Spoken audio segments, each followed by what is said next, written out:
안녕하세요. 오늘은 오랜만에 풀이법 설명을 하나 하도록 하겠습니다. 특정 풀이법 하나를 오늘 설명드릴 내용은 튜토리얼 안덕구3 튜토리얼 기준으로 트리키의 히든 페어 설명드릴게요. 이게 한글로 얘기하자면요. 한글로 번역된 걸로 하자면 까다로움 레벨의 히든 페어입니다. 제 레벨 정의상은 중상급 까다로움, 트리키, 영어로는 트리키, 한글로는 까다로움, 안덕구3 기준으로 제 기준으로는 중상급 히든 페어 설명드리겠습니다. 일단 히든 페어라고 하면 제가 항상 강조드리는 것은 히든 싱글이죠. 가장 기초적으로 설명드렸던 거, 가장 쉬운 거, 히든 싱글, 그리고 뭐 히든 싱글. 그 다음에 그거보다 조금 올라가서 우리가 중급 레벨에서 배운 네이키드 싱글, 그 다음에 네이키드 페어, 그 다음 그걸 설명드리면서 같이 언급했었던 네이키드 트리플도 지금 이 중상급 기술이라고 보시면 되겠습니다. 그런데 히든 싱글이 제일 쉬운 거였는데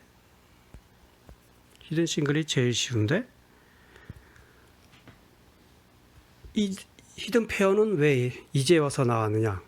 히든 싱글이 제일 먼저 나왔고, 그 다음 네이키드 싱글, 네이키드 페어, 그 다음 네이키드 트리플 이런 식으로 언급되는 동안 히든 페어는 나오질 않았단 말이에요.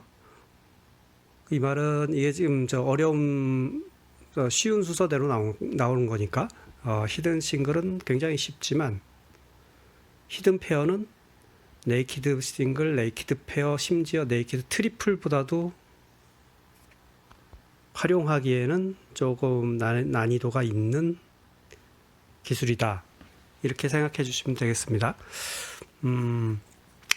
원론상으로는 히든 싱글의 확장이라고도 할 수 있겠죠. 히든 싱글은 설명드리면 히든 싱글은 숫자를 정하고 어떤 특정한 그룹 내에서 특정 그룹 가로줄이라든가 세로줄이라든가 네모박스라든가 한 그룹 내에서 그 숫자가 들어갈 수 있는 자리가 한 개밖에 없을 때, 히든 페어는 그대로 확장하면 숫자 두 개에 대해서 그 숫자 두 개가 들어갈 수 있는 자리가 두 개밖에 없을 때, 쌍으로 존재할 때 적용하는 방식입니다. 자, 지금 이 예제를 한번 보세요. 이 예제 지금 가로줄에 숫자가 4밖에 안 들어와 있고, 가로줄에 숫자는 4밖에 안 들어와 있어요. 그리고 나머지 칸들은 다 아직 채워지지 않은 칸입니다. 단지 후보 숫자만 나열되어 있을 뿐이죠. 그럼 이 안에서 무슨 수가 히든 페어냐? 히든 싱글은 일단 없어요. 1이 여기 두 개가 있고요. 1이 하나만 있어야 히든 싱글이 되는 거죠. 그 다음에 2는 여기 3개, 여기 있고, 여기 있고, 여기 있고, 3개가 있고, 3은 어때요? 3도 3개가 있고요. 4는 지금 채워져 있고, 5는 거의 하나, 둘, 셋, 넷, 다섯, 여섯, 7개가 있고요. 6은 3개가 있고, 7은 2개, 8은 2개, 9는 2개 이렇게 있습니다. 자, 지금 저랑 점을 찍는 걸로 보셨을 때 점을 찍는 걸 따라와 보셨을 때 뭔가 눈치채신 게 있을 거예요. 7과 8, 7과 8이죠. 7과 8이죠? 두 개밖에 없어요. 이 지금 그룹 안에 7도 두 개고 8도 두 개예요. 근데 그 7과 8이 속한 칸이 두 쌍입니다. 한 쌍입니다. 두 개. 나머지 칸에는 7과 8이 없죠. 7과 8이 있는 칸은 오로지 여기와 여기입니다. 그렇다는 얘기는 아까 히든 싱글을 확장해서 히든 페어라고 했었는데 히든 싱글은 숫자 하나가 들어가 있는 칸이 들어갈 수 있는 칸이 하나밖에 없을 때, 히든 싱글은 숫자 두 개가 들어갈 수 있는 칸이 두 개밖에 없을 때. 만약에 7이 이쪽에 들어가면 여기에 7이 들어가면 8은 여기 들어가야죠. 7이 여기 들어가면 8이 여기 들어가야죠. 이쪽으로는 7하고 8 들어갈 수 없죠. 그러니까 이 첫 번째 자리와 두 번째 자리에 7이나 8이 들어가야 합니다. 다른 숫자는 들어갈 수 없어요. 그러니까 결국 여기 5라고 적혀 있는 5는 의미가 없다는 거죠. 이 5하고 이 5는 의미가 없다는 뜻입니다. 자, 그래서 7하고 8이 쌍을 이루고 7하고 8이 들어가는 칸도 두 개밖에 없고, 이것이 히든 페어. 5는 들어갈 수 없습니다. 5를 제외해서 정리한 이 모양이 이제 히든 페어로 조금 후보 숫자를 몇 개 줄여나간 방법이에요. 히든 페어는 찾기가 매우 어렵습니다. 이게 네이키드 스프리트 트리플보다도 찾기가 어려운 거예요. 다른 예제를 볼게요. 여기 보세요. 세로줄로 한번 보세요. 1이 몇 군데 있어요? 3개. 2는 2도 3군데 있어요. 일단 이러면 히든 페어는 아니에요. 저 페어의 숫자로 취급될 수가 없죠. 일단 두 개만 들어가 있는 숫자를 찾아야 돼요.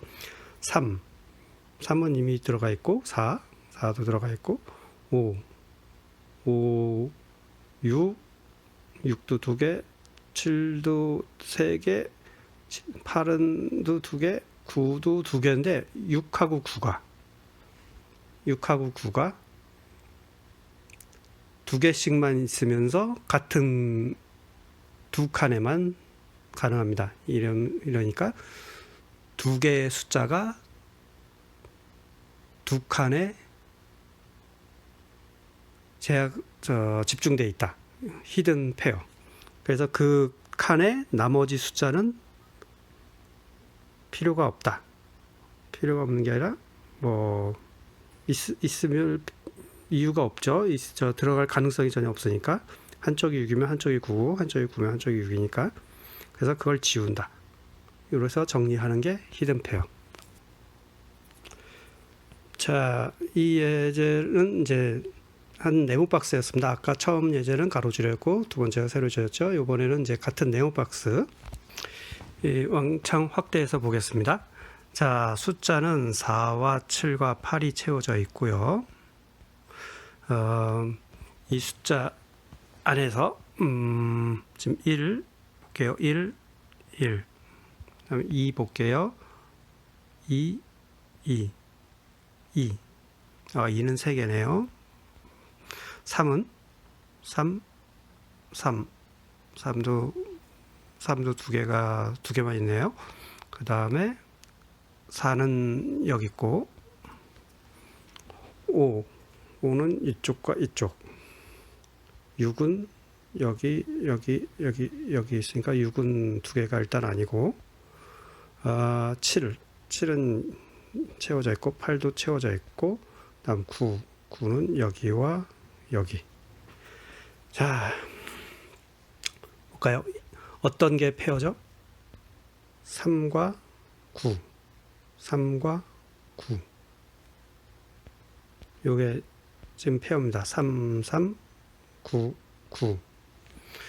3하고 9는 다른 칸에는 없어요. 딱 이 칸과 이 칸에만 있죠. 근데 이 3도 요 두 칸에 있고 9도 이 두 칸에만 있어요. 그러므로 이게 히든 싱글. 나머지 칸에는 3과 6이 전혀 들어가 있지 않습니다. 그래서 3과 6이 히든 싱글이고 그게 히든 페어고 그게 쌍을 이루면서 그 안에 있는 나머지 들어가 있는 숫자, 뭐 다른 숫자가 있다면 다른 숫자도 다 제거돼야 됩니다. 그래서 남는 모양이 이제 6을 제거한 요 모양이 히든 페어로 정리된 모양. 원리는 어떠신 것 같은가요? 좀 쉬워 보이나요? 원리가 찾기는 그다지 쉽지가 않습니다. 지금 제가 찾기 위해서 지금 다 따진 거예요. 1이 몇 개, 2가 몇 개, 3이 몇 개, 막 이런 식으로 따지니까 한눈에 보이지는 못해요. 이게 그리고 지금 우리는 이 그룹 안에 있을 거다 답이 하고서 시작한 거였고, 여기 안에 답이 있다는 걸 알면서도 1이 몇 개지, 2가 몇 개지 이런 식으로 따졌단 말이죠. 이게 그래서 쉬운 얘기는 아니고, 그런데 중요한 거는 여기서 히든 페어는 사실상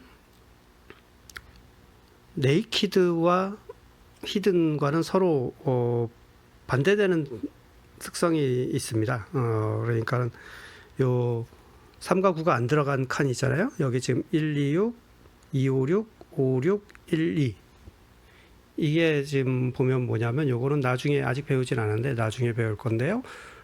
이게 네이키드 쿼드러플, 네이키드 쿼드라고 부르는 겁니다. 4칸에 들어간 숫자가 4개밖에 없다. 원래 네이키드 시리즈는 네이키드 싱글 같은 경우도 한 칸에 들어간 숫자가 후보 숫자가 하나밖에 없다. 네이키드 페어는 2칸에 후보 숫자가 2종류밖에 없다. 네이키드 트리플은 3칸에 들어간 후보 숫자가 3종류밖에 없다.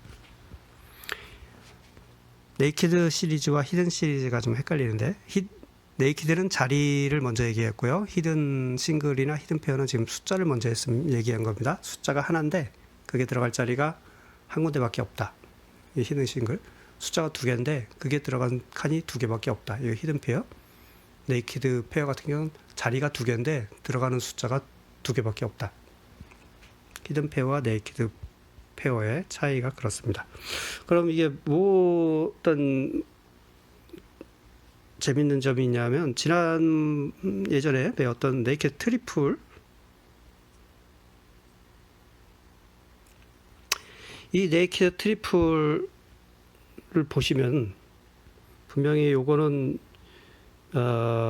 요 세 자리에 들어간 숫자가 3, 4, 5 이렇게 해서 이게 네이키드 트리플이에요. 트리플이에요. 세 자리에 들어가는 숫자가 3개밖에 없어. 3이나 4나 5 세 종류밖에 없어요. 근데 그렇지 않은 칸, 그 네이키드 트리플에 속하지 않은 칸, 여기하고 여기를 말씀드리는 겁니다.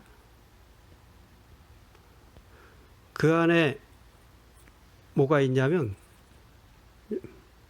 히든 페어가 있어요. 89, 89.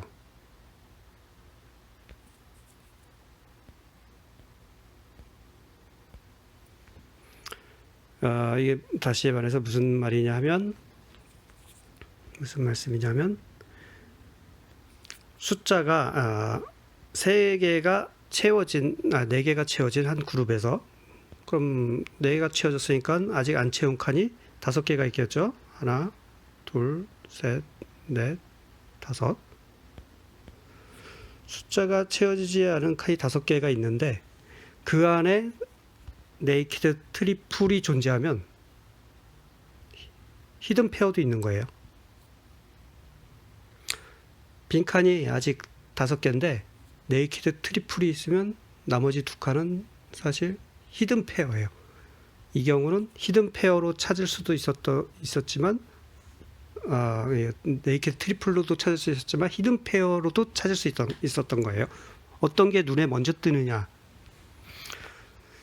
네이키드 트리플이 3개의 숫자에 대한 거고 3칸은 세 숫자에 대한 거고, 히든 페어는 2칸 2숫자에 대한 거지만 사실 네이키드 트리플이 히든 페어보다 더 눈에 잘 띄기 때문에 이게 먼저 나왔고 이 설명을 했었던 거고, 그 다음에 히든 페어는 이제 설명하는, 이제 더 네이키드 트리플보다 나중에 설명하는 이유는 이게 눈에 보이기가 쉽지는 않다. 그렇지만 서로 상보적인 관계다. 만약에 빈칸이 4개였으면, 빈칸이 4개였는데 네이키드 트리플이 있었다? 그럼 히든 관련은 한 칸만 남는 겁니다. 그럼 사실은 히든 싱글이 있었던 거예요. 그런 거 말고 빈칸이 4개였는데 네이키드 트리플이 있었다. 네이키드 페어가 있었다. 그럼 나머지 2칸은 사실 히든 페어예요. 자, 그런 식으로 얘기할 수 있습니다. 그럼 아까 헷갈리시겠지만 이 경우에는 숫자가 알려진 게 3개고 이 세로줄에 빈칸이 6개입니다. 여기에 히든 페어가 있다는 말은 네이키드 쿼드러플이 있다는 얘기고, 여기에 숫자가 알려진 게 3개잖아. 이 세로줄에 여기에 네이키드 트리플이 있다는 얘기는, 이거는 빈칸이 6개니까 그대로 비슷한 원리로 확장하면 히든 트리플이 있다는 얘기입니다. 히든 트리플 아직 설명드리지 않았지만 히든 트리플이 여기 있다는 얘기예요. 네이키드 트리플이 3칸이니까 빈칸은 6개인데 네이키드 트리플 빼고 나면 3칸이 남는데 그거는 히든 트리플이라는 얘기죠. 좀 쉬운 걸로 가서 네이키드 페어, 자, 이 경우에 봅시다. 네이키드 페어 명백히 보이죠? 2와 9 중간에 있는 거, 저 위에 있는 2칸 보시면 3과 6, 3과 6, 36, 36은 저 2칸 외에는 다른 데 없어요. 이게 히든 페어. 제가 지금 이 뭔가 필기를 해서 설명을 더 드려야 될 것 같은데, 그림을, 도식을. 근데 지금 이거 그냥 앱에서 설명을 하느라고 좀 많이 부족한 편이긴 합니다. 설명이. 마찬가지로 이 경우도 마찬가지로 1, 9가 네이키드 페어, 그러면 밑에 4, 7은 히든 페어. 어느 걸로 찾으셔도 되지만 당연히 눈에 띄는 건 네이키드 페어가 먼저 눈에 띄니까 네이키드 페어로 찾아요. 히든 페어로, 이 상황에서 히든 페어로 찾는 거는 뭐 머리에 낭비죠. 그렇지만 네이키드 트리플과 히든 페어는 거의 비슷한 난이도, 네이키드 트리플이 조금 더 쉽다고 저는 생각하지만, 이기 때문에 먼저 보여지는 거. 5칸이 비었는데, 빈칸은 5개인데 그 안에 네이키드 트리플이 있다면 히든 페어가 있는 거니까요. 검산용으로 쓰셔도 됩니다. 히든 페어를 찾았을 때 검산용으로 히든 페어를 빼고 난 나머지 칸에가 네이키드 쿼드러플이나 뭐 트리플이냐. 설명이 하기가 뭐 많이 쉽진 않았습니다. 제가 유튜브로 이거에 대해서는 제가 예전에 벌써 작년이 됐네요. 중상급 히든 페어라고 설명을 써놓은 저 블로그가 있습니다. 이 안에서 보시면 좀 설명을 말로 기재되어 있으니까, 지금 유튜브로 너무 이해가 안 되신다 그러면 이거 블로그 링크 남겨드릴 테니까 설명에, 유튜브 설명 칸에 이걸 참고하시면 되겠습니다. 더불어 네이키드 트리플에 대한 것도 바로 연속해 있어요. 여기까지 참고해 주시고, 지금 말이 쉽지가 않은데 다음에 그 X윙 중상급 설명을 유튜브로 한번 설명드리고, 그 다음에 중상급 예제를 직접 푸는 사례에서 7.프리로 하면서 거기서 또 계속 설명을 드리도록 하겠습니다. 오늘 오랜만에 그 풀이법을 직접 설명을 한다니까 제가 좀 많이 버벅된 것 같습니다. 아이고. 그래도 끝까지 시청해 주셔서 감사합니다. 제가 요즘 풀이법은 너무 난이도가 올라가 가지고 제가 원래 타겟이 이 유튜브 타겟이 좀 연세가 있으신 어르신들 분 대상이라 후보 숫자를 안 쓰는 식의 문제로 그 정도의 풀이법만 하다 보니까 더 이상 중상급이나 이런 난이도 높은 설명을 해야 되나 그래서 제가 한동안 안 했거든요. 그 대신에 직소 수도구 라든가 히든 싱글 연습 사이트라든가 아니면 신문지에 문제가 이상하게 나온 그거 대각선 수도구에 대한 설명을 했었는데 제 유튜브에도 좀 시청자들이 좀 레벨이 올라가시는 것 같아가지고 중상급이 다시 시작했습니다. 이번에는 중상급 히든페어 설명드렸고요. 다음 시간에는 중상급 엑스윙 설명드리고 중상급 이그젬플 몇 번 풀도록 하겠습니다. 물론 사이사이에 대각선 수도구 조금 난이도 높은 버전 직소 수도구를 지금 하고 있어서 직소 수도구 난이도 조금 높여서 보여드리고 대각선 수도구나 여러 가지 변형 수도구도 보여드리고 싶어요. 그리고 진짜 제가 요즘 빠져 있는 거는 사실상 킬러 수도구인데 이것도 얼른 어서 빨리 소개해드리고 싶습니다. 어쨌든 시청해 주셔서 끝까지 시청해 주셔서 감사합니다.